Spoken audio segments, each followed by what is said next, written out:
Question number 10 है, इसमें लिखा है the graph of linear polynomial p of x passes through the points 1, 5 and 3, 11। देखो p ऑफ x हमने एक पॉलिनोमियल लिखा। जो भी लीनियर पॉलिनोमियल है उसका फॉर्मेट देखो ax प्लस b के फॉर्म में होता है। हमें पता तो है नहीं कि वो पॉलिनोमियल क्या है, इसलिए हमने ax प्लस b लिख लिया इसको। अच्छा, अब आप ये देखो p ऑफ x लिखो, आप चाहे y लिखो, सेम बात है। तो y equal ax plus b हमने यहाँ पर लिख दिया। अब देखो हमें बोला गया है कि ये जो पॉलिनोमियल है ये कहाँ कहाँ से निकलता है। ये 3, ये 1, 5 से भी निकलता है इसका ग्राफ, और ये 3, 11 से भी निकलता है इसका ग्राफ, है ना। ये रहा देखो नाइन्थ क्वेश्चन। इस क्वेश्चन में जो हमें इक्वेशन दिया गया था वो दिया गया था W equal 3D। W equal 3D का जो ग्राफ है वो 2, 6 से होकर के गुजरता है। W मतलब ये y एक्सिस पर हमने W को दिखाया था और D को x एक्सिस पर दिखाया था। इसका मतलब है अगर हम देखो 2, 6 की बात करें, अगर हम x की जगह पर 2 रखें और y की जगह पर 6 रखें, तो देखो 3, 2 आप देखो कि 6 इक्वल 6, ये लेफ्ट हैंड साइड और राइट हैंड साइड इक्वल आ रहे हैं। मतलब इसका ये है कि जो भी पॉइंट इस ग्राफ से निकलेंगे वो सभी के सभी अगर हम इसमें पुट करेंगे तो राइट हैंड साइड और लेफ्ट हैंड साइड इक्वल आएगा। अब देखो हम दूसरा आपको करके दिखाते हैं। दूसरा, इस वाले ग्राफ से कौन सा पॉइंट निकल रहा है, देखो ये 1, 3 भी निकल रहा है। 1, 3 भी है, तो फिर x की जगह पर हम रख देते हैं 1 और y की जगह पर रख देते हैं 3। तो आप देखो यहाँ भी लेफ्ट हैंड साइड और राइट हैंड साइड इक्वल आएगा। मतलब ये इस इक्वेशन को सेटिस्फाई करेंगे सभी पॉइंट्स। तो अब हम अपने ओरिजिनल क्वेश्चन पे आ जाते हैं। इसमें हमें दिया गया है कि देखो ये हमारा पॉलिनोमियल है, ये हमारा इक्वेशन है।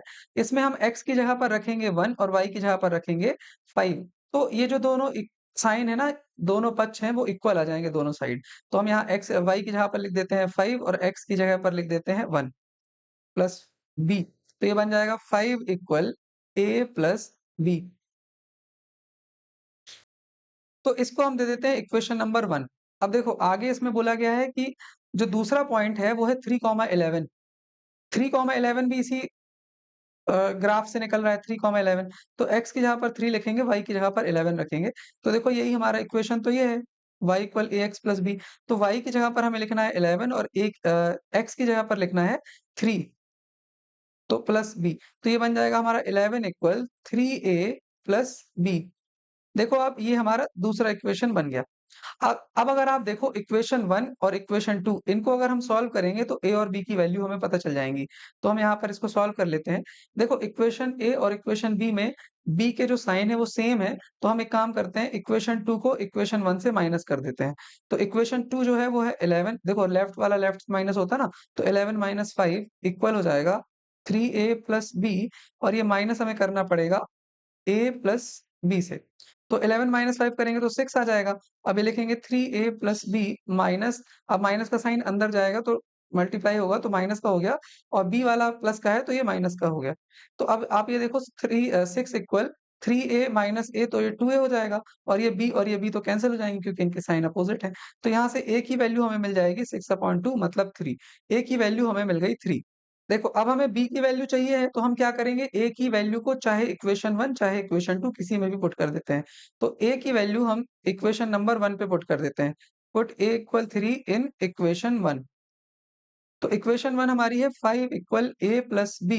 तो a की वैल्यू हमने रख दी कितनी, 3, जो हमें मिली है। तो b की वैल्यू देखो 3 लेफ्ट में जाएगा तो माइनस का हो जाएगा, 5 माइनस 3 जो है वो 2 हो जाएगा। तो b की वैल्यू हमें यहाँ से मिल जाएगी 2। तो अब जो हमारा पॉलिनोमियल है, अब हम क्या पॉलिनोमियल बना सकते हैं।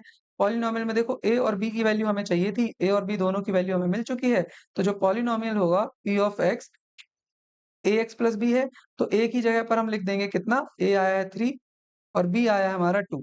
तो ये हमारा बन गया polynomial p of x equal 3x plus 2। ये हमारा पॉलिनोमियल बन चुका है। ठीक है, तो वही कहानी, नोट्स के लिए हम इसको अच्छे से लिख लेते हैं। ये हमने अच्छे से लिख लिया है यहाँ पर। पॉलिनोमियल हमारा बन चुका है, 3x प्लस 2 है। अब क्वेश्चन का दूसरा पार्ट है, find the coordinates where the graph of px cuts the x axis. तो देखो अब हमारा जो पॉलिनोमियल आया है वो आया है 3x प्लस 2। हमें पता है कि देखो इसको हम y इक्वल 3x प्लस 2 भी लिख सकते हैं। तो जो इसको अगर हम कंपेयर करेंगे y equal ax plus b से, तो जो a है हमारा वो बन जाएगा 3, मतलब स्लोप 3 हो गया, और y इंटरसेप्ट आ गया हमारा 2। ठीक है, अब हमें ये बताना है कि ये एक्सिस पर कहाँ काटता है। तो देखो a पॉजिटिव है तो इस तरीके से जाएगा और ये y एक्सिस को यहाँ काटेगा। तो अब हमें ये बताना है कि ये वाला जो पॉइंट है इसके कोऑर्डिनेट क्या है, x एक्सिस को किस पॉइंट पर काटा, और ये वाला पॉइंट है इसके कोऑर्डिनेट क्या है, मतलब वाई एक्सिस को कहाँ काटा। तो ये तो वाई इंटरसेप्ट 2 है, मतलब वाई को तो ये 0, 2 पर ही कट करेगा, ठीक है? और एक्स एक्सिस को कहाँ कट करेगा? हमें पता है एक्स एक्सिस पर वाई की वैल्यू होती है 0। तो जो हमारी इक्वेशन है वो है y इक्वल 3x प्लस 2। अब एक्स एक्सिस पर इस पॉइंट पर हमें जानना है तो y की वैल्यू को हम 0 पुट कर देंगे। तो 0 इक्वल 3x प्लस 2। तो यहाँ से आ जाएगा हमें -2 इक्वल 3x। तो x की वैल्यू आ जाएगी -2/3। मतलब एक्स एक्सिस पर इधर पे कहाँ काटेगा ये? -2/3, 0। ये हो जाएगा एक्स एक्सिस का कोऑर्डिनेट। और जो वाई एक्सिस है वो तो हमें पता ही है 0, 2। बाकी इसको दूसरे तरीके से भी निकाल सकते हैं। वाई एक्सिस पर कोई भी पॉइंट होगा वहाँ x इक्वल 0 होता है। तो देखो y इक्वल 3x प्लस 2 है, तो x की जगह पर 0 रख दो। तो y की वैल्यू देखो 2 आ गई। इस तरीके से भी कर सकते हैं। तो यहाँ पर हमें इसके कोऑर्डिनेट्स भी पता चल गए हैं। ठीक है, तो अब इसको भी हम अच्छे से लिख लेते हैं। यहाँ पर हमने इसको अच्छे से लिख लिया है। कोऑर्डिनेट ऑफ पीएक्स कहाँ काटेगा? तो वाई एक्सिस पर जो है, वाई एक्सिस पर कोई भी पॉइंट होता है वहाँ पे एक्स तो 0 होता है। तो यहाँ पर 0 रख देंगे एक्स की वैल्यू, तो वाई की वैल्यू 2 आ जाएगी। तो वाई एक्सिस पर 0, 2 पर काटा इसने। और एक्स एक्सिस पर निकालना है तो वहाँ पर वाई इक्वल 0 होता है। तो फिर यहाँ इक्वेशन में वाई इक्वल 0 रख देंगे तो एक्स की वैल्यू -2/3 आ गई। मतलब एक्स एक्सिस पर उसने कहाँ काटा? -2/3, 0। इसके बाद हमें क्वेश्चन में ये भी पूछा गया है कि आपको ग्राफ भी ड्रॉ करना है, किसका p ऑफ x का ग्राफ आपको ड्रॉ करना है और फिर वेरीफाई करना है अपने आंसर्स को कि सही में x एक्सिस और y एक्सिस पर इन पॉइंट पे कट कर रहा है कि नहीं। इक्वेशन का ग्राफ भी हम बना लेते हैं। हमें जो गिवन इक्वेशन है वो है y इक्वल 3x प्लस 2। ये हमारी आई है इक्वेशन। अब x की हम वैल्यूज रखते जाएंगे तो y की वैल्यूज हमें मिलती जाएंगी। तो देखो y की x की वैल्यू अगर हमने 0 रखी तो 3 इंटू 0 प्लस 2, मतलब y की वैल्यू 2 आ गई। यहाँ 2 लिख लिया हमने। अगर x की वैल्यू हम रखते हैं 1, तो फिर देखो ये आ जाएगा 3 इंटू 1 मतलब 3 प्लस 2 मतलब ये बन जाएगा 5। तो 1 रखा तो 5 आया। अब अगर हमने -1 रखा x की वैल्यू को, तो फिर कितना आएगा ये? -3 प्लस 2 मतलब ये आ जाएगा माइनस का 1। तो अगर x की वैल्यू -1 है, तो फिर y की वैल्यू भी -1 है। अब हम इन पॉइंट्स को प्लॉट भी कर लेते हैं। तो अगर x 0 है तो y 2 है, तो मतलब देखो ये वाला पॉइंट होगा, ये वाला पॉइंट 0, 2 होगा। यहाँ लिख लेते हैं 0, 2। इसके बाद 1, 5 तो 1 फिर 1, 2, 3, 4, 5। 1, 5 जो होगा वो ये वाला पॉइंट होगा। 1, 5 ये वाला पॉइंट। इसके बाद है -1, -1। तो -1 ये है, अब y में -1 और जाना है, तो फिर ये वाला पॉइंट होगा हमारा -1, -1।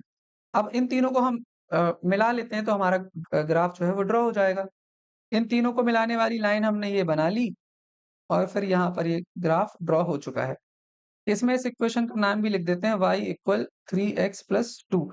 अब आप खुद देखो हमारे जो x एक्सिस और y एक्सिस के देखो इस ग्राफ ने y एक्सिस को कहाँ कट किया? देखो ये हम देख रहे हैं ना 0, 2 पर कट किया। और x एक्सिस को कहाँ कट किया? x एक्सिस को यहाँ कट किया। यहाँ पर देखो y तो 0 है, y तो 0 है, मतलब ये 0 हो गया। लेकिन x एक्सिस का कोऑर्डिनेट क्या है? x एक्सिस जो है वो देखो 1 से तो कम है ना, 1 से कम है। और अगर अपन -2/3 देखेंगे तो ये आता है -0.66 कुछ आता है। तो ये वाला पॉइंट है, ये -0.66 ही है लगभग। वही है मतलब ये। तो इस तरीके से हमारा वेरीफाई भी हो जाता है कि जो हमने निकाले हैं पॉइंट्स, एक्स एक्सिस और वाई एक्सिस को जहाँ कट करने वाले, वो सही आए हैं। तो हमने यहाँ लिख लिया from the graph it verifies that the line cut x axis at -2/3, 0 and 0, 2, है ना? आप खुद ही देखो ये ग्राफ से भी हमारा वेरीफाई हो चुका है और यहाँ पर ये क्वेश्चन कंप्लीट हो जाता है। आपको रिवीजन के लिए अगर इनका पीडीएफ देखना है तो आप टेलीग्राम में जाकर के डाउनलोड कर सकते हैं। और इसी तरीके से आपको बाकी चैप्टर्स के भी सॉल्यूशंस देखने हैं तो आप डिस्क्रिप्शन में जाकर के देख सकते हैं। हम मिलेंगे नेक्स्ट वीडियो में। Have a nice day. Bye bye.